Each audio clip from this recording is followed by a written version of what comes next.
Jamani, Yesu yupo, ni kweli Yesu yupo,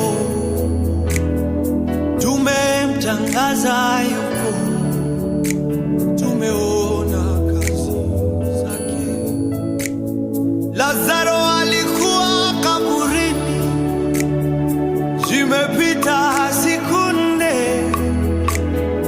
Yesu alimuita na Lazaro akafufuka.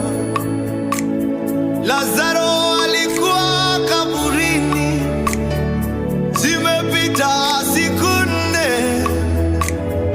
Yesu alipomwita na Lazaro akafufuka. Watu walishangaa kumuona Lazaro akifunguliwa sanda na kuanza kutembea. Watu walishangaa